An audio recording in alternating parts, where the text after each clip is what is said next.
Gostaríamos de agradecer todos os comentários, perguntas feitas, interações pelo WhatsApp.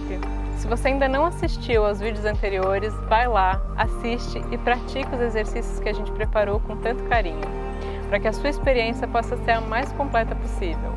Esse é um workshop para pessoas que desejam alcançar um novo nível de desenvolvimento sensorial e explorar suas capacidades de conexão, intimidade e fundo nos seus potenciais orgásticos. Se você ainda não assistiu às primeiras aulas, elas estão aqui em cima. Volta lá, assiste, faz os exercícios práticos para casais que deixamos lá, depois volta aqui para darmos o próximo passo, ok? Lembra que para que tudo possa correr bem, você precisa fazer os exercícios direitinho, assim como é descrito nas aulas guiadas. Você precisa encarar a técnica como algo meditativo e usar o mínimo de palavras possíveis. Não ficar conversando durante os exercícios, rindo. É importante que você respeite e aceite as manifestações corporais e emocionais do seu par. Porque muitas vezes coisas podem acontecer. É comum gargalhar, chorar, gritar, ter espasmos pelo corpo. Muitas coisas são possíveis. A melhor coisa é você aceitar, acolher e aproveitar. Bom, agora olhando todo esse método de cima, a partir das duas aulas anteriores, a gente pode perceber que existem alguns ingredientes importantíssimos para uma sexualidade plena. O primeiro deles é a conexão e a comunicação intuitiva do casal. O segundo seria o desenvolvimento e aprimoramento da percepção sensorial, a sua percepção própria, do próprio corpo. E o terceiro, o conhecimento anatômico das glândulas e os estímulos feitos nos locais corretos, que vocês verão na aula de hoje. O quarto e último ingrediente, eu diria que é o ingrediente mais importante. Mas antes da gente explicar sobre esse último ingrediente, é legal explicar por que ele é tão importante. Para uma mulher conseguir atingir uma experiência orgástica, antes de tudo, ela precisa estar ocitocinada. Ocitocinada? Isso. A ocitocina é o senhor hormônio relacionado à experiência orgástica. Ele tem muitas outras funções, como preparar a mulher para o parto e outras coisas que não vêm ao caso. É ele que facilita o relaxamento, que facilita a entrega e a confiança para que a gente possa atingir o orgasmo. Quando uma pessoa está ocitocinada, ela fica amorosa, ela busca o contato físico, busca o toque, ela quer abraçar, amar, ela relaxa, se entrega, deixa a coisa rolar. Acontece uma sensação de comunhão e de profunda confiança no parceiro, uma sensação de felicidade, de plenitude.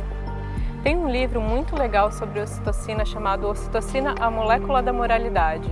Nesse livro, um cientista social faz um apanhado sobre a ocitocina e como ela influencia o comportamento social humano, e muitas coisas interessantes. Mas o legal é que o autor chega à conclusão de que a ocitocina normalmente só é liberada no corpo humano quando a gente se sente num ambiente seguro, num ambiente confiável. Isso quer dizer que para o corpo produzir ocitocina, a gente precisa estar com alguém que a gente confia, não ter medo, precisa se sentir acolhida, amada, sentir que possa se entregar sem medo de se machucar, sem medo de se sentir culpada ou julgada, que pode soltar a franga e entregar a rapadura sem medo de ser feliz. No momento do sexo, a última coisa que alguém precisa é se sentir julgado, analisado, categorizado. Os dois precisam estar muito conscientes de que a regra máxima aqui é a do não julgamento, independente das reações do outro, independente se ele está com vontade de chorar, de rir, de gritar, de estrebuchar, porque isso acontece muitas vezes durante as práticas. Questões emocionais profundas podem emergir. E a regra máxima aqui deve ser a da intenção do acolhimento, da aceitação. E este é o quarto e último ingrediente, a intenção correta. No momento das práticas, a intenção deve ser a de cuidar, de acolher, de confortar, ser amoroso e aceitar o outro como ele é. Porque é isso que traz o sentimento de segurança, de entrega e induz a produção daquele hormônio tão importante, gostoso e necessário ao orgasmo, a ocitocina. Bom, hoje é a última videoaula desse mini curso que temos certeza que pode trazer uma transformação muito significativa nas suas relações. Mas esse é um curso introdutório, é a primeira parte de um trabalho muito mais amplo e profundo. As videoaulas gratuitas são o início de uma metodologia muito maior, que envolve técnicas de massagem tântrica, técnicas de penetração e outras técnicas de conexão aprofundadas e detalhadas. As técnicas de massagem tântrica, por exemplo, trazem o prolongamento da sensação orgástica. Nos homens, atua principalmente no recondicionamento dos padrões de ejaculação. Leva as mulheres a sensações orgásticas altíssimas e por bastante tempo. Enfim, Segunda-feira, nós abriremos as inscrições para o curso avançado de Sexualidade e Massagem Tântrica, para aquelas pessoas que desejam realmente se aprofundar nesse conhecimento, que desejam conhecer detalhadamente os mecanismos de expansão orgástica e uma relação amorosa. E fiquem atentos, porque as inscrições ficarão abertas por apenas 5 dias. É uma janela de oportunidade para você ir fundo nos mais importantes aspectos da sua sexualidade e da sexualidade do seu parceiro ou parceira. As vagas são limitadas e as inscrições ficarão abertas por 5 dias ou até que as vagas sejam preenchidas. São mais de 5 mil inscritos somente nesse workshop gratuito, então é bem possível que as vagas sejam preenchidas antes do prazo determinado. Fica atento, porque segunda-feira, marca aí, você receberá um e-mail com uma oferta muito especial que preparamos para você. É isso, muito obrigado, a gente se vê lá. Agora aproveite a nossa aula teórica sobre anatomia orgástica.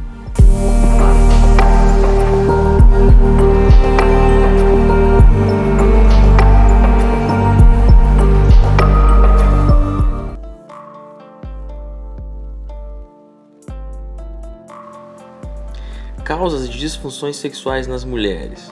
As principais causas psicológicas são ansiedade, depressão, conflitos de relacionamento, fadiga, culpa, estresse e problemas financeiros ou então conflitos de identidade sexual.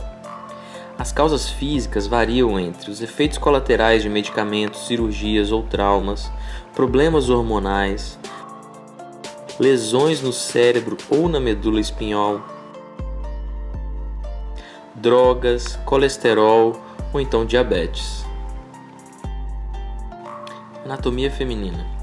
As glândulas de Bartholin são glândulas alojadas na parede vaginal, são 2, e elas têm a função principal de efetuar a lubrificação do canal vaginal, preparando-a para o ato sexual. Elas possuem um tamanho aproximado entre 0,5 e 1 centímetro.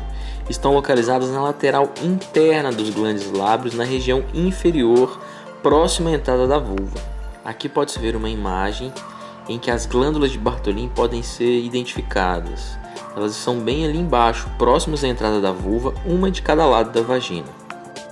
A maioria das mulheres não consegue alcançar uma experiência orgástica satisfatória em função da baixa tonicidade muscular do clitóris e da vagina. Assim como uma musculatura flácida não permite que as pessoas realizem grandes caminhadas ou grandes esforços, os músculos clitorianos flácidos também inibem uma experiência elevada em termos orgásticos e de prazer. Aqui pode-se identificar a localização exata do clitóris, onde aparece a pérola clitoriana. Lembrando que o clitóris ele é muito maior do que só a pérola. Internamente ele tem várias conexões e redes neurais, e o próprio corpo do clitóris é muito maior do que essa pequena pérola que aparece na imagem. Aqui então pode-se ver uma imagem que mostra todo o clitóris como ele é internamente. Repare que a parte da glande ou a pérola é apenas aquela pontinha na região superior do clitóris. A glândula de Grafenberg ou ponto Grafenberg, mais conhecido como ponto G, recebe esse nome porque foi descoberto pelo ginecologista alemão Grafenberg. Ela é uma pequena saliência altamente sensível e erógena do tamanho de uma moeda de 5 centavos, e ela fica localizada no fundo da parede frontal da vagina de todas as mulheres, a mais ou menos 3 centímetros da entrada. Ele desencadeia um tipo de orgasmo diferente do clitoriano, quando as mulheres alegam sentir ondas de prazer percorrendo o corpo inteiro. Com a estimulação do ponto G, as sensações são muito mais profundas e algumas vezes incontrolavelmente prazerosas. Aqui tem um desenho esquemático onde mostra a exata localização do ponto G.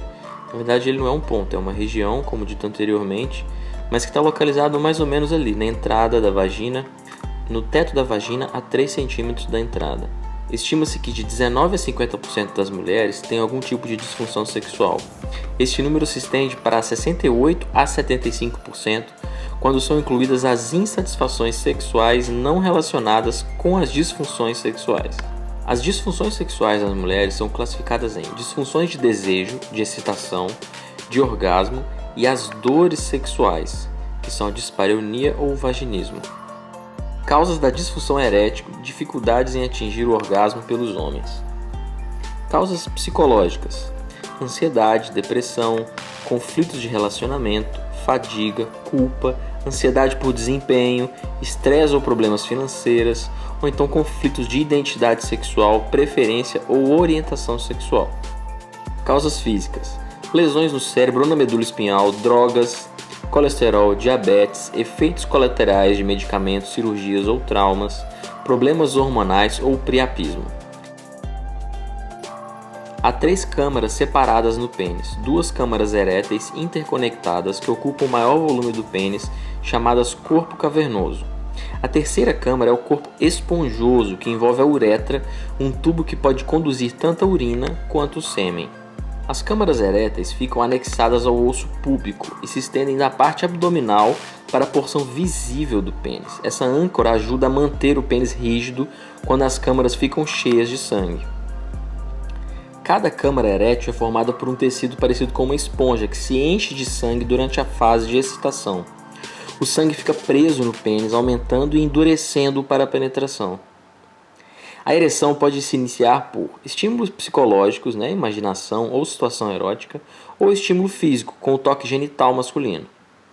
O sistema nervoso atua no cérebro com pensamentos eróticos, enquanto o outro centro, na coluna vertebral, reage ao toque. Ambos os centros atuam em conjunto para produzir a ereção, com o auxílio do hormônio masculino, a testosterona. Qualquer problema que afete o cérebro, a espinha, as terminações nervosas do pênis, as artérias penianas, os corpos esponjosos, as veias do pênis ou a produção da testosterona podem atrapalhar numa ereção normal.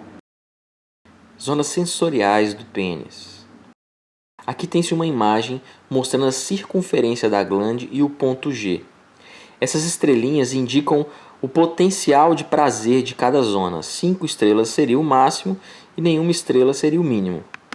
Então existe ali a região do freio, a região da circunferência da glande, a região do ponto G masculino e a região da glande em si. E aqui a parte de baixo, a parte do corpo, ou então da haste do pênis, que também é bastante prazerosa quando existe uma pressão.